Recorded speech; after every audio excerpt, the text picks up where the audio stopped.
నిన్న మనం ఈ అంతర్దృష్టి గురించి, డీప్ రూట్స్ గురించి మాట్లాడుతా ఉన్నాం లోపల విత్ ఇన్ బాడీకి. సో మీరు ఎక్కడున్నా, ఏం చేస్తున్నా, ఉన్న సమయాన్ని మీ యొక్క మనస్సుతో మీ ఆత్మని అనుసంధానం చేసేదానికి కేంద్రీకరించి చూడండి అని చెప్పాను.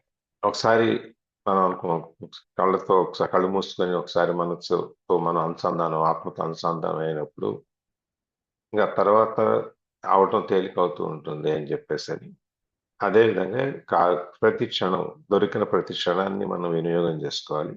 సద్వినియోగం చేసుకోవటానికి ఈ అనుసంధాన ప్రక్రియ ఏదైతే ఉందో దాన్ని మనం ప్రాక్టీస్ చేస్తూ ఉండాలి.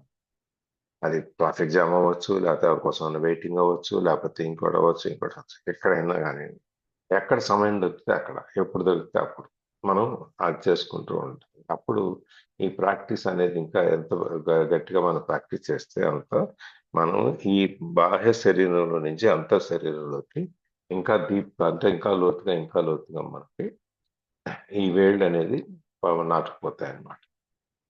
ఈ ఇన్నర్ బాడీ అవేర్నెస్, లోపల ఉన్న బాడీని మనం తెలుసుకోవటానికి మనం ఆ ఈ తెలుసుకోవటం వల్ల, ఇన్నర్ బాడీ అవేర్నెస్ మనకి లోపల మన ఆత్మ మనం తెలుసుకోవటం వల్ల మన జీవన విధానం మారిపోతుంది, కొత్త రకమైన జీవితాన్ని వస్తుంది.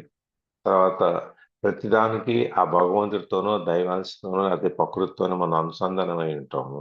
దానివల్ల మన జీవితం ఇంకా లోతుగా అంటే తెలియని ఒక కొత్త ఆనందాన్ని, కొత్త రూపాన్ని మనం సంతరించుకుంటాం అన్నమాట.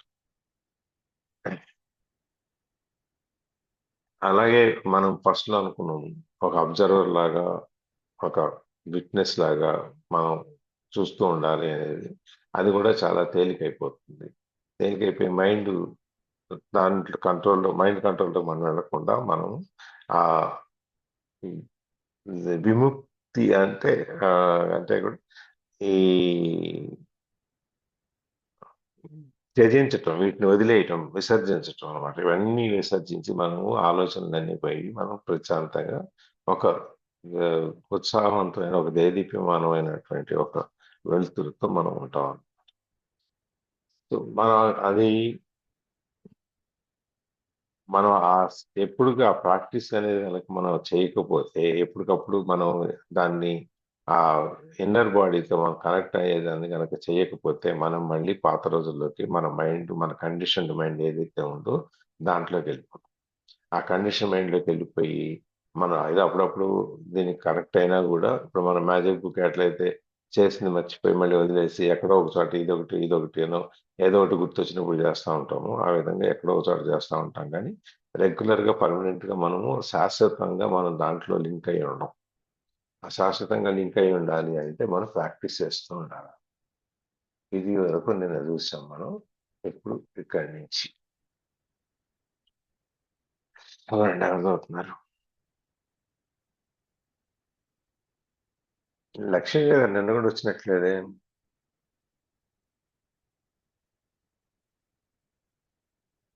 ఎవరు ప్రత్యక్షంగా చదువుతారా, సత్యాగా చదువుతారా?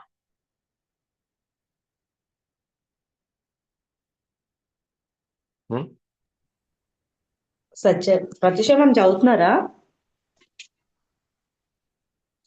సరే అమ్మా. Okay. So when such challenges come, as they always do, make it a habit to go within at once and focus as much as you can on the inner energy field of your body. This need not take long, just a few seconds, but you need to do it the moment that the challenge presents itself. Any delay will allow a conditioned mental emotional reaction to arise and take you over. When you focus within and feel the inner body, you immediately become still and present as you are withdrawing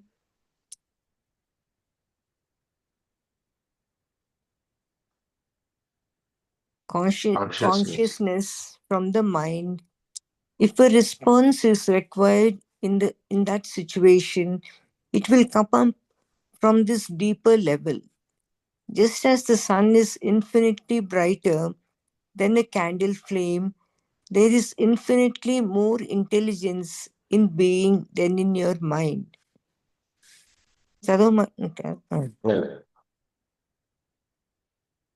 so మనకు ఒక అటువంటి situation మనం ఇప్పుడు దాకా ఆ connectedness లో నుంచి మనం బయటకు వస్తున్నామనో లేకపోతే ఆ అలవాటు తగ్గిపోయిందనో అట్లా మనం ఖాళీగా కూర్చున్నప్పుడు మన మనస్సు దానికి కంటిన్యూ కనెక్ట్ అవ్వకుండా వేరే వేరే ఆలోచనలకు పోయేటట్టు అనిపించినప్పుడు అట్లాంటి సిచ్యుయేషన్ అట్లాంటి సవాలు ఏదైనా మనకు ఎదురైనప్పుడు మనం వెంటనే ఏం చేయాలి, మళ్ళీ మనం ఆ కళ్ళు మూసుకుని ఆ డీప్ సెన్స్ లోకి వెళ్ళిపోవాలి, మన అంత శరీరంలోకి వెళ్ళిపోవాలన్నమాట. Go within at once and focus as much as you can on the inner energy field of your body.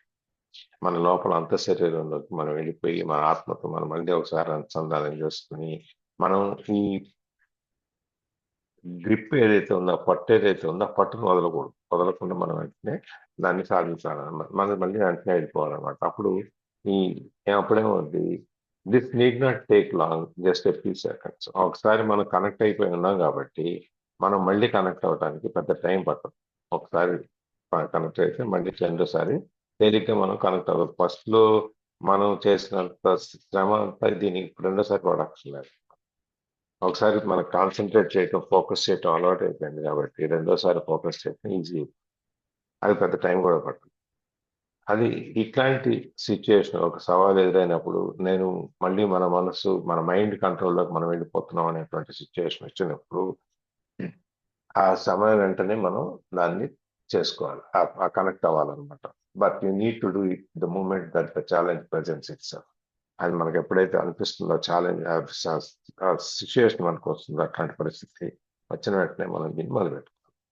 Any delay will allow a conditioned mental emotional reaction to arise and take you over. ఇది సర్లే ఇప్పుడు మనం బయట ఉన్నాం కదానో, లేకపోతే ఇంకెక్కడ ఉన్నాం కదానో, లేకపోతే నాకు ఇప్పుడు ఏదో ఇంత మళ్ళీ ఎప్పుడైనా మనం కనెక్ట్ అవ్వచ్చులే అని చెప్పి మనం కొంచెం నిర్లక్ష్యం చేసి మనం డిలే చేసామనుకోండి, అప్పుడేమవుతుంది, మన మైండ్ మళ్ళీ దాని ఆట మొదలు పెడుతుంది. మనం దాని కంట్రోల్లోకి వెళ్ళిపోయి మనల్ని అది దాని స్వాధీనంలో తీసేసుకుంటుంది అన్నమాట. అందుకని చెప్పి ఆ మెంటల్ ఎమోషనల్ రియాక్షన్ రాకుండా మానసిక మన ఈ మైండ్తో నుంచి వచ్చే ఎమోషనల్ భావోద్వేగాలతో కూడినటువంటి ఆ ప్రతిస్పందన రాకుండా ఉంటుంది. అది వచ్చిందంటే మళ్ళీ ఒకసారి ఏదైనా ఆలోచన చేసామంటే ఆ విధంగా మనం ఎన్ని సంవత్సరాలుగా అలవాటు పడిపోయిన పాత రోజుల్లోకి వెళ్ళిపోయి దాని స్వాధీనంలోకి వెళ్ళిపోతాం. When you focus within and feel the inner body, you immediately become still and present. ఎప్పుడైతే మనం మన ఈ మానసిక ఆత్మతో మనం ఫోకస్ చేస్తామో, ఆ ఇన్నర్ బాడీని ఫీల్ అవుతాం మొదలెడతాము, అది మన ఇమీడియట్ గా మన ఆ నిశ్చల తత్వానికి తీసుకెళ్ళిపోతుంది. అంటే మన మనసు నిశ్చలంగా ఉండిపోతుంది అనమాట. స్టిల్నెస్, అది ఎక్కడ కదలకుండా, ఎటువంటి తరంగాలు, ఎటువంటి వైబ్రేషన్స్ ఏమీ లేకుండా మనసు ఎప్పుడైతే నిశ్చలంగా అయిపోతుంది అండ్ ఆ వర్తమాన స్థితిలోకి వెళ్ళిపోతుంది. ఎందుకంటే ఆ కాన్షియస్నెస్ నుంచి, అన్కాన్షియస్ బాడీ నుంచి మన కాన్షియస్నెస్ కి, ఆ మైండ్ నుంచి ఆ కాన్షియస్నెస్ మనం తీసేస్తాం కాబట్టి మనం ఆ అన్కాన్షియస్ మైండ్ మనం తీసేస్తాం కాబట్టి కాన్షియస్ మైండ్ లోకి వచ్చేసి మన బాడీని మనం కనెక్ట్ చేసి ఉంచుతుంది అనమాట. If a response is required in that situation, it will come up from this deeper level. లేదు ఒకమైన పరిస్థితిలో మన దగ్గర నుంచి ఒక స్పందన అనేది రావాలి అని అనుకోండి. అంటే ఏదైనా మనం అట్లాంటి పరిస్థితిలోకి వెళ్ళినా కూడా మనం ఏదైనా ఎక్కడైనా స్పందించాలి అంటే అది ఎక్కడి నుంచి వస్తేప్పుడు ఇట్ విల్ కమ్ ఫ్రమ్ లోపల నుంచి, ఆ లోతుల్లో నుంచి ఎక్కడి నుంచో దాని యొక్క రెస్పాన్సెస్. అంటే ఇప్పుడు మనం ఆ సడన్ రియాక్షన్ ఏదైతే ఉందో మైండ్ లో నుంచి వచ్చేది, అది ఆగిపోతుంది. లోపల నుంచి మన ఈ అంతర్గతంగా మనకున్న ఈ ఎనర్జీ లెవెల్స్ అయితే ఎనర్జీ సెంటర్ ఏదైతే ఉందో, ఆ ఎనర్జీ సెంటర్ నుంచి మీకు ఇప్పుడు మనకు ఆ రెస్పాన్స్ సలహా కానీ, లేకపోతే మనం ఇమీడియట్ గా దానికి ఏ విధంగా మనం సమాధానం చెప్పాలని కానీ, లేకపోతే ఆ సిచ్యువేషన్ లో మనం ఎలా ప్రవర్తించాలనేది కానీ మనకి ఈ లోపల నుంచి వస్తాయి.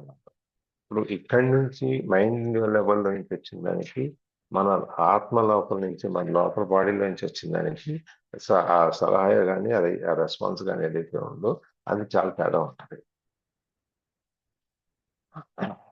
ఇది ఎంత తేడా ఉంటది అంటే దానికి ఒక పోలిక చెప్తారు చూడండి ఇక్కడ. Just as the sun is infinitely brighter than a candle flame, there is infinitely more intelligence in being than in your mind.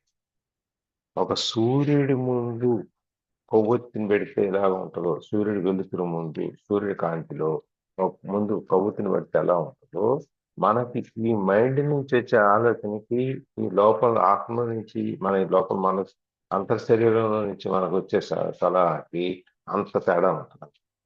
ఈ ఉనికి అనే బీయింగ్ అనేది, మన ఈ ఆత్మ అనేది ఏదైతే మనం చెప్పుకుంటున్నామో దాని నుంచి వచ్చే సలహా ఎంతో గొప్పగా, ఎంతో బాగుంటుంది. ఆ మామూలు మైండ్ నుంచి వచ్చే సలహా కంటే, ఎందుకంటే మైండ్ నుంచి వచ్చే సలహా వచ్చి మనము ఎవరెవరియో విని, ఎక్కడెక్కడో విని, ఓహో ఈ ఇట్లాంటి సందర్భం వస్తే మనం ఇలా రియాక్ట్ అవ్వాలేమో అని చెప్పి మనం వినేసి ఉంటాం. కానీ ఇది అలా కాదు. ఇది వచ్చేది మన స్వతహాగా మన ఆలోచనలు, మన అవేర్నెస్ లో నుంచి, మనం తెలుసుకోవటం నుంచి వస్తుంది. కాబట్టి మనం ఏమిటో మనకు తెలుసు. కాబట్టి దాని ప్రకారం మనం ఇట్లా ఒక పరిస్థితి ఏదైనా వచ్చినప్పుడు దానికి రెస్పాండ్ అవుతాం అన్నమాట. అది ఈ వచ్చే సలహా ఏదైతే ఉందో అది మామూలుగా మైండ్ నుంచి వచ్చే సలహా కంటే కూడా ఎన్నో రెట్లు విలువైన చెప్తుంది అనమాట. Yes. As long as you are in conscious contact with your inner body, you are like a tree that is deeply rooted in the earth, or a building with a deep and solid foundation. The latter analogy is used by Jesus in the generally misunderstood parable of the two men who build a house. One man builds it on the sand without a foundation, and when the storms and floods come, the house is swept away. The other man digs deep until he reaches the rock, then builds his house, which is not swept away by the floods. So ఎప్పుడైతే మనం ఈ conscious contact, మనం unconscious mind నుంచి మనకు తెలియకుండా మనం ఏదైతే ప్రతిస్పందిస్తున్నామో ఆ స్టేజ్ నుంచి మనకు తెలిసి ప్రతిస్పందించే స్టేజ్ వచ్చినప్పుడు, మన ఇన్నర్ బాడీతో కాంటాక్ట్ అయితే ఉన్నప్పుడు, అది ఎట్లా ఉంటుందంటే వేళ్ళు అత్యంత లోపలికి ఊనుకున్న చెట్టులాగా గట్టిగా నిలబడి ఉంటుంది. అది మన గాలి వాన పెద్ద తుఫాన్ వచ్చినా కూడా ఈ చెట్లు పడిపోవు. ఎందుకంటే దానికి వేళ్ళు లోపలికి ఉంటాయి. ఈ వేప చెట్లు కానీ, మన రావి చెట్లు, మర్రి చెట్లు, అవన్నీ కూడా చెట్లు ఊడలు, ఆ వేళ్ళు చాలా లోపలికి ఉంటాయి. అందుకని అవి త్వరగా పడిపోవు. అదే మనకి చిన్న చిన్న చెట్లు కొమ్మలు పైన ఉంటాయి అన్నమాట. కొన్ని చెట్లకి చూడండి వేళ్ళు పైకి కనిపిస్తూ ఉంటాయి. అది పెద్ద తుఫాన్ ఏదైనా వచ్చిందంటే ఊరికే పడిపోతాయి. అట్లా ఇది ఎట్లా అని చెప్తా అంటే, a building with a deep and solid foundation. మన పునాది లోపలికి, అత్యంత లోపలికి పునాది ఎంత గట్టిగా వేస్తామో ఆ పునాది మీద నిలబడినటువంటి భవనం ఎత్తు చెప్పుగడకుండా ఎలా ఉంటుందో, అలాగే మన వేళ్ళు బాగా లోపలికి పోయిన చెట్టులాగా మన ఈ కాన్షియస్ ద్వారా మనము ఈ ఇన్నర్ బాడీకి కాంటాక్ట్ అయితే అది కూడా అంత గట్టిగా, అంత దృఢంగా ఉంటుంది అన్నమాట. The latter analogy is used by Jesus in the generally misunderstood parable of the two men who built a house. ఇది జీసస్ ఈ రెండవది, ఈ ఫౌండేషన్ డీప్, మన కింద పునాది బాగా తవ్వి బాగా మంచి గట్టిగా వేసిన ఆ పునాది గురించి, డీప్ అండ్ సాలిడ్ ఆ ఫౌండేషన్ గురించి మంచి సిమెంట్ వాడి, ఇసుక, సిమెంట్ అన్ని సమాన పాడలు, సరైన పాడలు వాడి మనం పునాది ఎంత లోతుగా, ఎంత గట్టిగా వేస్తామో దాన్ని పట్టుగా మన బిల్డింగ్ ఎలా నిలబడుతుందో అనే దాన్ని, ఆ పోలికని జీసస్ దాన్ని వాడుకుంటారంట. దాంట్లో ఒక ఇద్దరు కథ చెప్తారనమాట. ఇద్దరు ఇల్లు కడతారు. ఒకళ్ళేమో ఫౌండేషన్ లేకుండా ఇసుక మీద ఇల్లు కడతారు. ఇంకొక అతనేమో లోపలికి తవ్వి బాగా ఒక మనం 10 అంతస్తులు 20 అంతస్తులు మేడ కట్టాలనుకోండి, మన ఫౌండేషన్ ఎంత లోతుగా వేయాల్సి వస్తుంది? ఒక 100 అడుగులో, 50 అడుగులో, 60 అడుగులో, 70 అడుగులో వేయాల్సి వస్తుంది. వేయటమే కాకుండా దాని యొక్క కింద పునాది లోపల వేసే ఈ కంకర ఇవన్నీ కాంక్రీట్ ఏదైతే ఉందో అది మామూలుగా మనం ఒక అడుగు వెడల్పు ఇటు 2 అడుగులు పొడుగు దీంతో వేసేటప్పుడు కంటే దాంతో ఇంకా ఎక్కువ 10 అడుగులు వెడల్పు కింద దాకా వేసేది ఎంత లోపలికి వెళ్తుంది అనమాట 50 అడుగులు లోతుకి వెళ్తే గానీ అక్కడి నుంచి మనం స్టీల్ చువ్వులన్నీ పెట్టుకొని వచ్చి పైకి బిల్డింగ్ వేస్తే అది దృఢంగా గట్టిగా ఉంటుంది.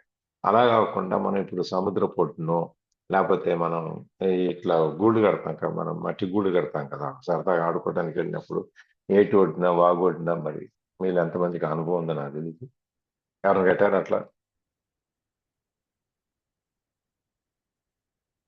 ఉం? ఇసుక గూళ్ళు అండి. పెట్టాం సార్ పెట్టామండి. సముద్రం దగ్గర కాలు పెట్టేసి బీచ్కి చుట్టూ మట్టినంతా వెళ్ళినప్పుడల్లా కాలు కాలు పెట్టేసి కప్పేయటము, కప్పేసి టెంపుల్ కాలు టైప్ బయటికి తీస్తే కట్టటము.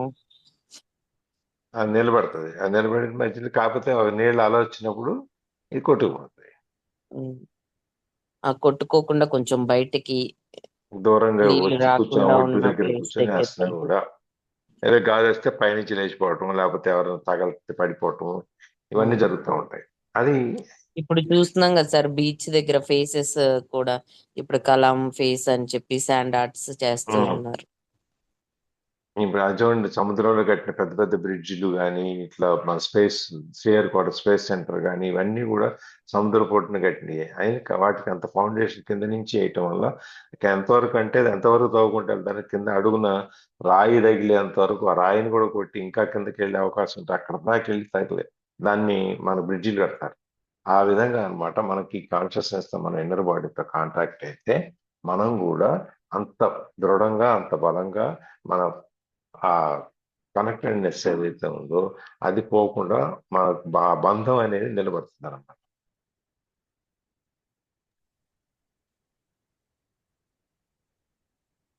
Before you enter the body forgive. Before you enter the body, forgive. I felt very uncomfortable when I tried to put my attention on the inner body. There was a feeling of agitation and some nausea. So I haven't been able to experience what you are talking about. When ఇప్పుడు you మనం ఇప్పుడు మనం before you enter the body forgive, మనం ఈ unconsciousness ద్వారా మన యొక్క ఆత్మలోకి మనం ప్రవేశించే ముందు మనం చేయాల్సిన పనులు కొన్ని ఉన్నాయి.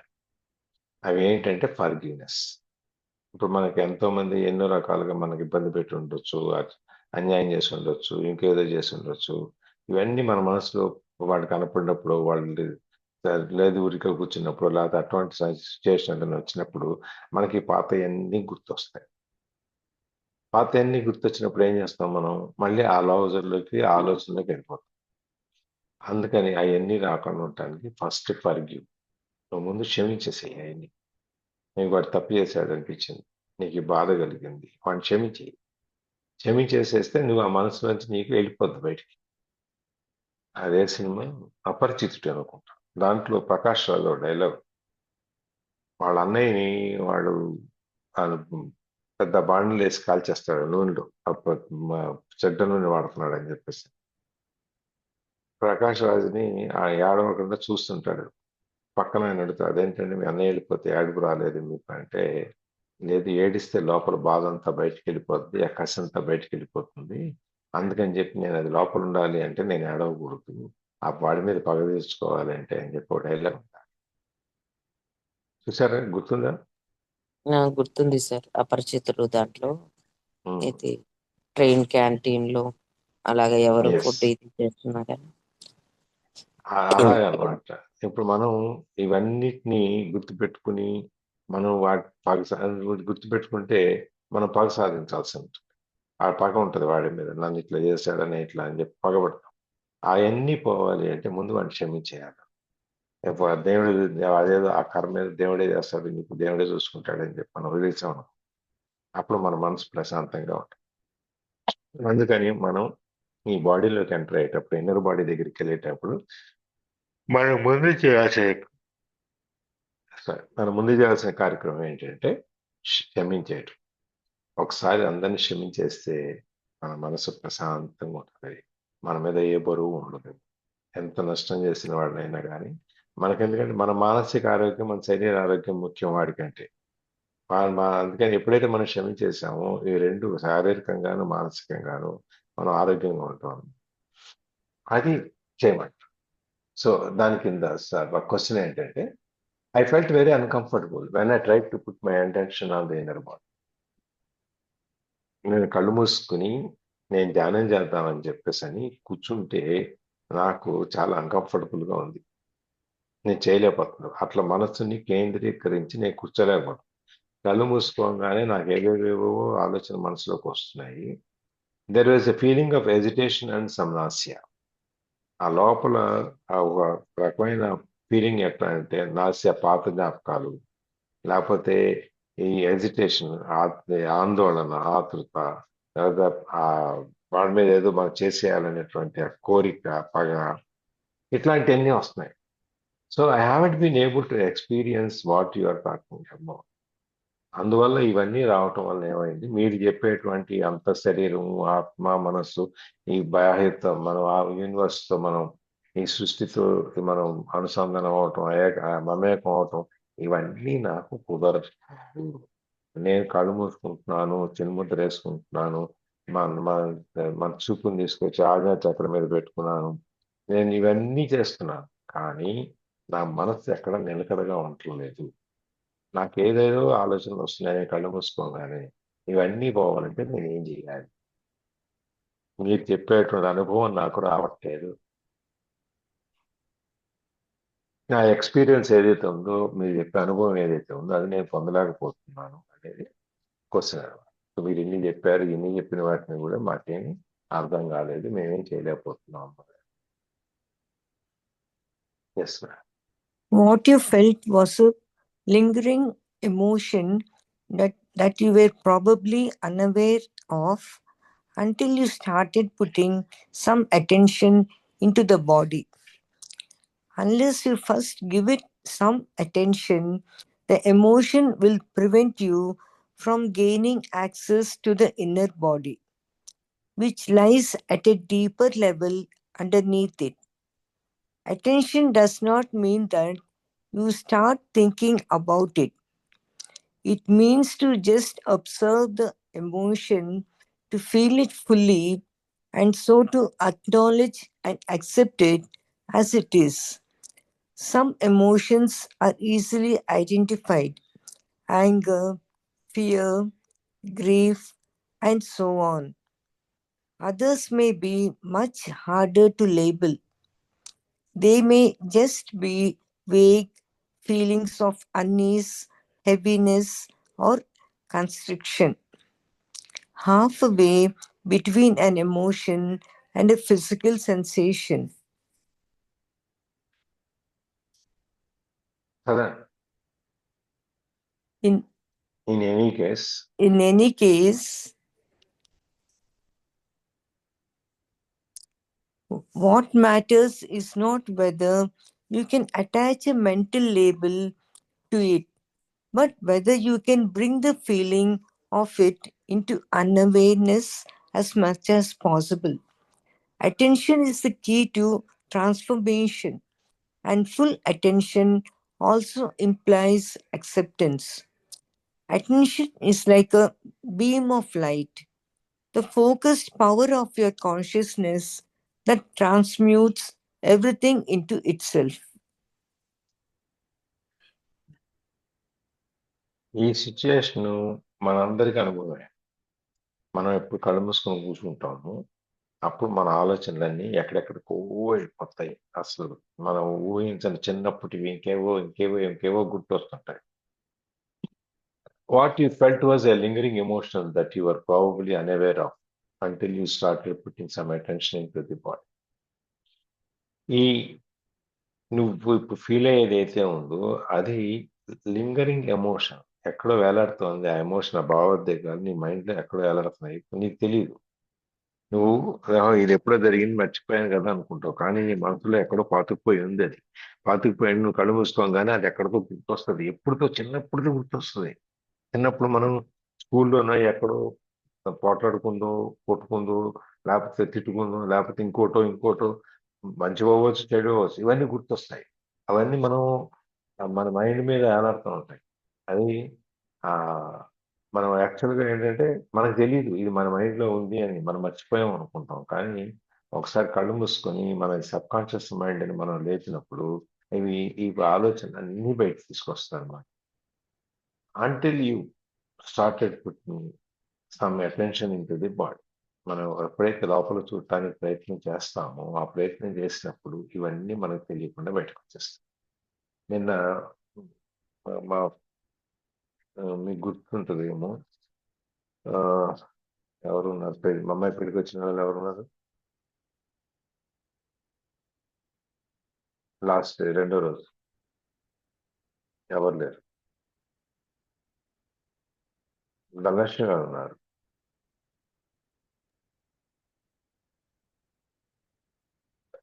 మా ఫ్రెండ్ ఒక ఆవిడ చెన్నై నుంచి వచ్చారు పెళ్లి కోసమే. ఆవిడ నిన్న ఫోన్ చేశారు, ఎట్లా ఉంది పక్కన బాగుంటలేదని చెప్పి. సరే ఫోన్ చేస్తే హాస్పిటల్లో ఉన్నాను. ఎందుకు హాస్పిటల్లో ఉన్నావు, ఏమైంది అంటే, లేదు నిన్న అడ్మిట్ చేశారు, బాగాలేదు, చాలా ఇదిగా ఉంది, అదేదో చెప్పుకుంటూ వచ్చింది. ఏమైంది అంటే, December 1 వాళ్ళ ఆయన పోయారు, December 15 వాళ్ళ అమ్మాయి పోయింది, నవంబర్ డిసెంబర్లో వాళ్ళ మనవరాళ్ళు పుట్టినరోజులు ఉన్నాయి. అల్లుడికి ఈవిడికి పడదు, అందుకని అల్లుడు పిల్లల్ని ఈవిడ దగ్గర రానియడు. ఆవిడ ఎక్కడో దూరంగా ఉంచాడు 15 ఏళ్ళు బట్టి. 10 ఏళ్ళ నుంచి వాళ్ళు చదివించుకుంటున్నాడు ఆయన. ఈమెతో దీనికి ఉండదు, ఈమె ఒక్కతే ఉంటుంది. అనుకోకుండానే ఈ భర్త కూతురు పోవటం, ఈ 2 ప్లస్ పిల్లలతో మనవరాలు దూరం అవటం, ఇవన్నీ ఆమెకు తెలియకుండా నా మైండ్ మీద ప్రెషర్ పెడతాయి. డిసెంబర్ వస్తే చాలు నాకు ఇప్పుడు ఇట్లాగే ఉంటుంది అని చెప్తా ఉంటాను. ఏంటంటే కారణం ఇది. మరి ఇన్నాళ్ళు వచ్చింది నీకు ఎన్ని తెలుసు కదా, నువ్వు మరి ఇవన్నీ వదిలేయచ్చు కదా అంటే, నేను వదిలేసినా నాకు లోపల నుంచి ఎక్కడో నాకు తెలియకుండానే వస్తుంది, అది ఎక్కడ నేనేం చేయను. ఇది అంటే ఇట్లాంటి ఎమోషన్స్ మనకి తెలియకుండానే మన లోపల ఎక్కడో ఉండిపోయి మనని ఇబ్బంది పెడతారు. Unless you first give it some attention, the emotion will prevent you from gaining access to the inner world. అందుకని మనం మన అటెన్షన్ని ఆ లోపలికి తీసుకెళ్ళటానికి ఒక ప్రయత్నం అనేది చెయ్యకపోతే, ఇది ఇవన్నీ ఈ ఆలోచనలన్నీ ఈ భావోద్వేగాలు పాతవి ఉన్నాయి ఏవైతే ఉన్నాయో అవన్నీ మనని లోపల బాడీని చూడకుండా ఉండటానికి మనకు పోనీ ఉంటుంది సార్. అది సేమ్ ఎగ్జాంపుల్ మా మదర్ కూడా ఉంది. మా ఫాదర్ ఈ టైంలోనే వెళ్ళిపోయారు ఇంట్లో నుంచి. వెళ్ళిపోయినప్పటి నుంచి మా మదర్ కూడా అప్పుడు ఫస్ట్ 3 years పర్లేదు. తర్వాత every year November December Datta Jayanti కానీ చందాలకి గుడికి సేవ చేస్తాడు తను. ఆ చందాకి తిరిగి ఇలా సిక్ అవుతుంది అనుకుంటాం, అదొకటి ఇదొకటి 2 reasons ఏదైనా అయి ఉండొచ్చు. తను అప్పుడు దాకా హెల్దీగా ఉంటారు, అప్పటికప్పుడు మెంటల్లీ డిప్రెస్డ్ అయిపోయి అసలు మనం కదిలించుకుంటానే ఏడ్చేయటం, అంత ఎప్పుడెప్పుడు మా చిన్నప్పుడు తను చిన్నప్పుడు అన్ని గుర్తు తెచ్చేసుకోవటం. ఇంకా అప్పుడు సైకియాట్రిక్ విజిట్ కంపల్సరీ పడుతుంది ఎవ్రీ ఇయర్ నవంబర్ ఎండింగ్ డిసెంబర్కి. అదే తను మామూలుగా ఇట్లా డిప్రెషన్ వెళ్ళిపోతే నాకు ఫోన్ చేస్తాను వెంటనే, సార్ ఎక్కడ ఉన్నారు, ఏం చేస్తున్నారని ఏదేదో మాట్లాడుతూ ఉంటాం. మెల్లగా దాంట్లో నుంచి ఆవిడని ఆ ఫీలింగ్ నుంచి బయటికి తీసుకొచ్చేస్తాం. ఇద్దరు ఒకే చోట పనిచేస్తాం కాబట్టి ఆ పాత ఏవో ఆఫీస్లో పనిచేసి అక్కడ ఇట్లయింది ఇక్కడ అట్లయింది అనేది అట్లా వెళ్ళిపోయి మొత్తానికి ఈ పర్సనల్ దాంట్లో నుంచి బయటకు తీసుకొచ్చేస్తాం. అప్పుడు తను రిలాక్స్ అయిపోద్ది. రిలాక్స్ అయిపోయి థ్యాంక్ యూ సార్ అని చెప్పి పెట్టేస్తాం. అట్లా అన్నమాట. ఇక్కడ కూడా మనం ఎప్పుడైతే కళ్ళు మూసుకుని ఇన్నర్ బాడీని చూడటానికి మనం ప్రయత్నం చేయటం మొదలు పెడతాము, అప్పుడే ఒక ప్రయత్నం అనేది ఉండాలి. ప్రయత్నం చేయకపోతే ఏమవుద్ది, మనకి ఇట్లాంటి అడ్డంకులు అన్నీ వస్తాయన్నమాట, మన చేయలేదు. విచ్ ఐసెటెడ్ ఈ ఇన్నర్ బాడీలో మనకి ఈ అటెన్షన్ అనేది మన ఫస్ట్ ఆత్మ అనేది ఎక్కడో లోపల మనకి ఆ మనసులో లోపల లోపల ఎక్కడో ఉంటుంది అనమాట. దాన్ని బయటికి తీయటానికి ఒప్పుకోదు అనమాట. Attention does not mean that you start thinking about it. మనం అటెన్షన్ దాని మీద పే చేయమంటే ఆ జరిగిపోయిన గతంలో యొక్క భావోద్వేగాల గురించి ఆలోచించమని కాదు చెప్పేది. Attention it means to just observe the emotion, to feel it fully and to acknowledge and accept it as it is. నేను చెప్పేది ఏంటంటే నువ్వు దాన్ని ఒక ఆన్లుకర్గా, ఒక అబ్జర్వేర్గా దాన్ని చూసు. ఆ ఫీలింగ్ నువ్వు అనుభవించు, తప్పలేదు. కానీ ఒక థర్డ్ పర్సన్ నువ్వు ఫీల్ చేస్తే ఎట్లా థర్డ్ పర్సన్ లాగా నువ్వు దాన్ని ఫీల్ చేయి, దాన్ని యాక్సెప్ట్ చేయి, దాన్ని అక్నాలెడ్జ్ చేయి, ఒప్పుకో. ఓకే, ఈ ఫీలింగ్ ఉంది, ఇది ఉంది ఇట్లా అని చెప్పేసి దాన్ని ఆ భావోద్వేగాలని నువ్వు నియంత్రించలేనప్పుడు వాటిని నువ్వు ఒక అబ్జర్వర్ లాగా చూసుకుని దాన్ని మెల్లమెల్లగా పక్కకు తీసేయి. Some emotions are easily identified. కొన్ని భావోద్వేగాలు చాలా తొందరగా తెలుస్తాయి. ఏంటి? కోపము, భయము, బాధ, తర్వాత ఇట్లాంటివి ఏమేమి ఉన్నాయి అవన్నీ తేలిక తెలిసిపోతాయి. వాళ్ళు ఎవరో పోయినప్పుడు బాధ వస్తుంది. ఆ బాధను కొంచెం గుర్తు చేసుకుంటాం, తర్వాత బయటకు వచ్చేస్తాం. Others may be much harder to label. ఇంకా కొన్ని భావోద్వేగాలు డీప్ వైపు ఇట్లాంటివి నేను చెప్పిన ఇట్లాంటివి ఇంకా లోపలికి ఉంటాయి, ఇంకా చాలా గట్టిగా ఉంటాయి, కష్టం తీసేయటం అయ్యాయి. They may be vague feelings of unease, heaviness and construction. ఆ ఫీలింగ్స్ ఎట్లా ఉంటాయంటే హెవీగా ఉంటాయి, చాలా అనీజీగా ఉంటుంది. మనకు కొంచెం కదలలేని పరిస్థితి, చికాకు, కోపము, ఇవన్నీ రకరకాలుగా వస్తుంటాయి. అట్లాగే హెవీనెస్, భారం ఎక్కువగా ఉంటుంది. కన్స్ట్రక్షన్, మనం లోపల కూర్చుని చూపోయి ఉంటాం. ఇట్లా రకరకాలుగా అనమాట. ఇవన్నీ అది ఇంకా ఎక్కువ మనం ఎమోషనల్గా ఎక్కడ ఎక్కువ అటాచ్ అయి ఉంటాము అవన్నిటిని గుర్తు తెచ్చుకున్నప్పుడు మనకి ఎక్కువగా ఉంటుంది అనమాట. Half way between an emotion and physical sensation. ఇవన్నీ ఎట్లా ఉంటుందంటే ఆ భావోద్వేగాలకి శారీరకంగా మనం ఆ సెన్సేషన్ ఫీల్ అయ్యేదానికి మధ్యలో ఇది ఎటు కాకుండా ఉంటుంది అనమాట. మన అది పూర్తి భావోద్వేగాలతోనూ ఉండదు, అలాగే కొన్ని శారీరకంగా కూడా మనం ఫిజికల్గా కూడా దాన్ని ఫీల్ అయ్యే పరిస్థితిలో ఉండదు. అది అటు సగం ఇటు సగం ఉంటుంది. అందుకని చెప్పి మనం దానిలోంచి బయటికి రావడానికి ప్రయత్నం. ఇన్ ఎనీ కేస్ ఏదైనా కానీ what matters is not whether you can attach my mental label to it. ఏదైనా కానీ దానికి మనం ఏమని పేరు పెడతాము అనేది కాదు. ఏమని విషయం యాక్చువల్గా ఏంటంటే but whether you can bring the feeling of it in to awareness as much as possible. నీవు ఆ ఎమోషన్ని, ఆ భావోద్వేగాన్ని అవేర్నెస్ తెలుసుకునే పరిస్థితి. నాకు ఈ నేను కళ్ళు మూసుకుని నేను ఈ ఆత్మరావు లోపలికి ధ్యానంలోకి వెళ్ళిపోయే పరిస్థితి తెచ్చుకోవడానికి కొన్ని స్టేజెస్ ఉన్నాయి. ఆ స్టేజెస్ లో మనం శ్వాస మీద ధ్యాస పెడతాము, తర్వాత ఆలోచన మీద ధ్యాస పెడతాము. ఇవన్నీ ఒక్కొక్కటిగా మనం దాన్ని విడగొట్టుకుని పూర్తిగా మనసును ఒక నిశ్చల స్థితికి మనం తెచ్చుకునే పరిస్థితికి వచ్చేటప్పటికి ఈ అవేర్నెస్ మనం ఇట్లాంటి ఫీలింగ్స్ అన్ని కూడా మనం దాంట్లో ఛార్జ్ అయినంత వరకు ఈ ఫీలింగ్స్ అన్నిటిని మనం పక్కకు తోసేస్తూ మన యొక్క ఫోకస్ ని దాని మీద తీసుకురాగలగాలి. Attention is key to transformation and full attention also implies acceptance. ఈ ఫోకస్ అనేది, మన ఏకాగ్రత అనేది, మన ఆ విషయం మీదే మనం కేంద్రీకరించడం అనేది ఈ మార్పుకి ఒక తాళం చెల్లాడు. ముందు ట్రాన్స్ఫార్మేషన్, మన మార్పు రావాలి అంటే మనము ఒక చోట కేంద్రీకరించగలగాలి మన మనసు, మన ఆలోచన. అప్పుడు అది full attention also implies accept. పూర్తి అటెన్షన్ దాని మీద ఉంటా కూడా దాని అర్థం ఏంటంటే మనం ఈ స్థితిని ఈ కాన్షియస్ స్థితిని మనం ఒప్పుకుంటున్నాము అంటే. Attention is like a beam of light.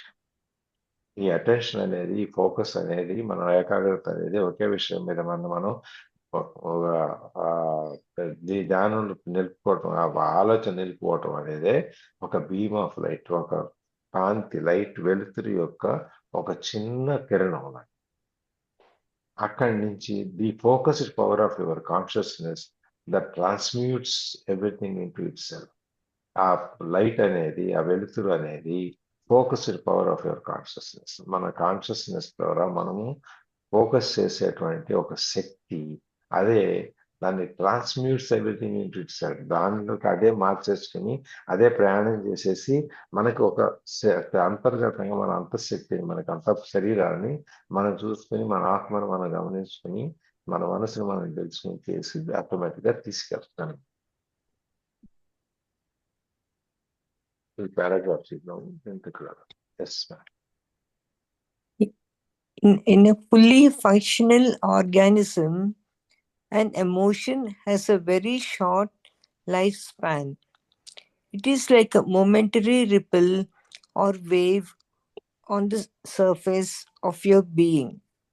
When you are not in your body, however, an emotion can survive inside you for days or weeks, or join with other emotions of a similar frequency that have merged and become the pain body, a parasite that can live inside you for years, feed on your energy, lead to physical illness, and make your life miserable.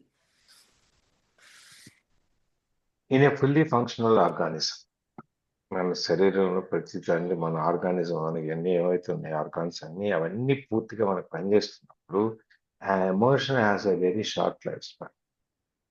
ఈ emotions కి ఉండేటువంటి జీవితకాలం చాలా తక్కువ ఉంటుంది. అంటే మన emotions నుంచి మన శారీరకంగా, మానసికంగా మనలో ఉన్నటువంటి అన్ని భాగాలు పనిచేస్తున్నప్పుడు ఇట్లాంటి ఎమోషన్స్, మనకు అనుకోనివి, అవసరం లేనివి, అక్కర్లేనివి ఇవన్నీను కొద్ది కాలం పాటే బతికితే ఎక్కువ కాలం ఉండవు అనమాట. Life is very short span ఉంటుంది అనమాట.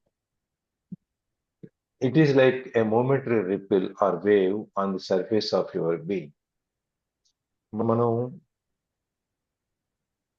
అంటే చెరువులు ఇప్పుడు కనపడలేదు అనుకోండి, కానీ సముద్రంలో కంటే కుదరదు. ఒక చెరువు లాంటి చెరువు ఉందనుకోండి, అది నీళ్లు కదలకుండా నిశ్చలంగా ఉంటాయి.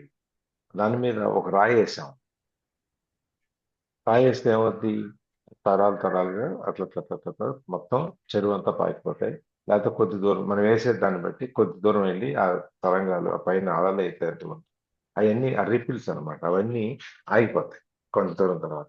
అదే కొంతమంది రాయి విసిరేటప్పుడు ఈ నీళ్ల మీద కొట్టుకుని మళ్ళీ పైకి వెళ్ళి అట్లా 3-4 స్టెప్లో కూడా రాయిని విసిస్తారు.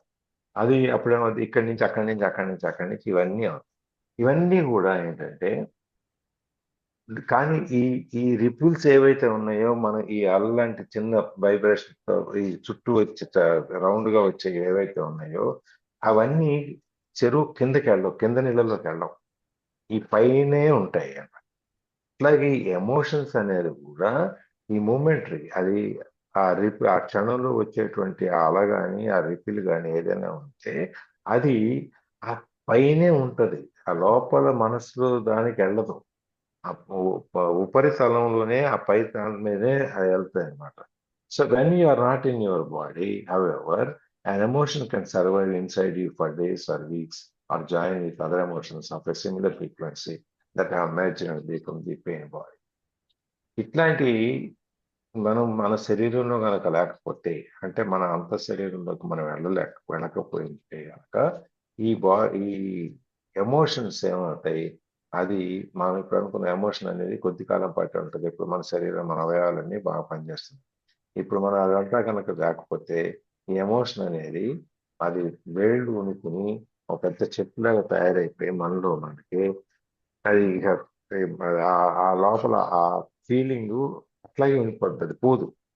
అది పోకపోవటం అది పోకపోవడం ఒకటి. ఇది కాకుండా ఇంకా ఇట్లాంటి ఎమోషన్స్ ఏమన్నా ఉంటే మన మనసులో, మన ఆలోచనలో, మన మైండ్లో అవి కలిసిపోయి ఇంకా ఎక్కువ బలంగా తయారవుతాయి అన్నమాట ఈ ఫ్రీక్వెన్సీస్ అన్ని. అదంతా కలిపి చివరికి పెయిన్ బాడీ, మనం పెయిన్ బాడీ గురించి మొదట్లో చెప్పుకుంటాం సెకండ్ చాప్టర్. ఈ శరీరం బాధలతో కూడింది, మన నొప్పులు ఇవన్నీ గురించి మనం నాకు పెయిన్ బాడీలో చెప్పుకున్నాం. It's a parasite that can live inside you for years. ఇది ఒక చిన్న క్రిమి, ఒక పరాన్న జీవి లాగా అనమాట, మన మీద ఆధారపడిపోయి కొన్ని సంవత్సరాల తరబడి మన మనసు లోపల అలాగే పాతుకుపోయి ఉంటాయి. కొంతమంది చూడండి, ఎప్పుడో చిన్నప్పుడు అన్ని కూడా తవ్వుకొని ఇప్పుడు మొదలు పెడతారు. ఎవరైనా కనపడితే నువ్వు అప్పుడు అలా చేసావు, ఇప్పుడు ఇలా చేసావు, అప్పుడు అలా ఉండే, ఇప్పుడు ఇలా ఉండే, ఇలా అయిపోయావు, అలా అయిపోయావు అని ఎక్కడెక్కడో చదువుకొని మొదలు పెడతారు అన్నమాట. అవన్నీ లోపల ఉండిపోతాయి అన్నమాట. ఫీడ్ ఆన్ యువర్ ఎనర్జీ, మన శక్తి సామర్థ్యాలు ఏమన్నా అదంతా మన దానికి వెళ్ళిపోతాయి. అలా మనకున్నాయండి. లీడ్ టు ఫిజికల్ ఇల్నెస్, ఇది శరీర అనారోగ్యానికి దారితీస్తుంది. ఎప్పుడైతే మన ఎనర్జీ లెవెల్స్ మనం వేరే పనికిరాని దానికి మనం ఉపయోగిస్తాం, ఇట్లాంటి ఆలోచనలన్నిటికీ, ఈ పాత వాటన్నిటికీ తవ్వుకుని అప్పుడు మనం అనారోగ్యంలోకి, that make your life miserable, మన జీవితం చాలా దయనీయంగా తయారైపోతుంది. అందుకని ఈ ఎమోషన్స్ అనే వాటికి మనం ఎక్కువ కాలం బాధపే మన లోపల ఉండకూడదు. ఇప్పుడు మన శరీరంలో కణాలు ఉంటాయి కదా, శరీర కణాలు ఉంటాయి కదా ఉంటాయి సార్. అందరికి. మరి ఏంటి లేదా ఏంటి మాట్లాడేంటి, ఎవరికి ఉన్నాయా లేవా అంటే ఉన్నాయి అందరికి సార్. ఉండమని. చలికి మరి ఫ్రీజ్ అయిపోయినాయేమో చెప్పండి. సార్. చలికి ఫ్రీజ్ అయిపోయినాయేమో. చలి కణాలు ఫ్రీజ్ అయిపోయినాయి.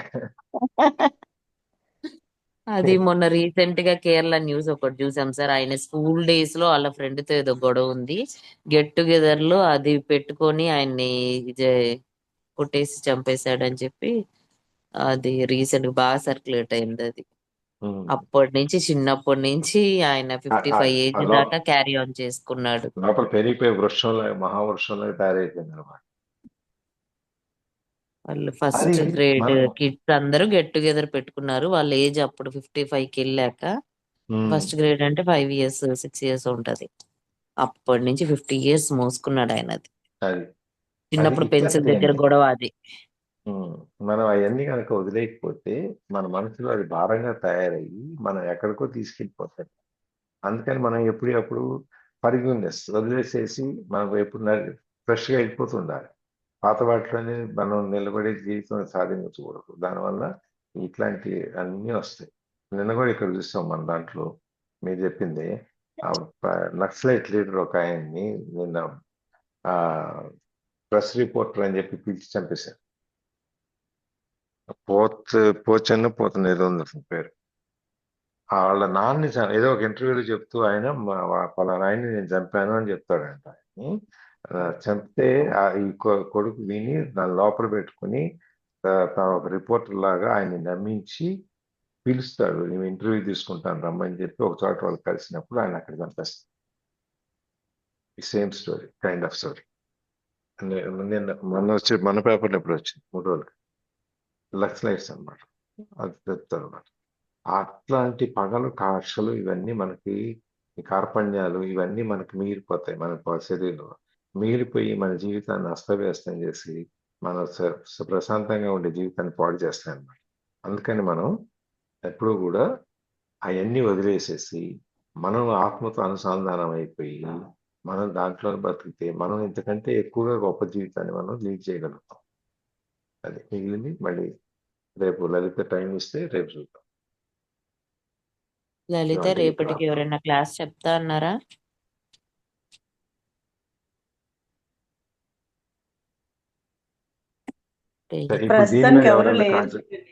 ఇప్పుడు దీని మీద ఓకే, ఇక్కడ షేరింగ్ ఏమైనా ఉంటే షేర్ చేయండి. ఎక్కడ కరణం గారు ఈ రోజు క్లాస్ గురించి షేరింగ్స్ కానీ డౌట్స్ కానీ ఏమైనా ఉన్నాయా అండి? మాతాజీ గారు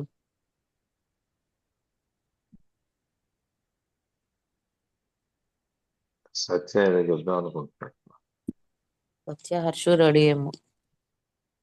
అన్మ్యూట్ చేసిస్తున్నాను సార్. నా పని అయిపోయింది, అన్మ్యూట్ చేసి ఇచ్చాను.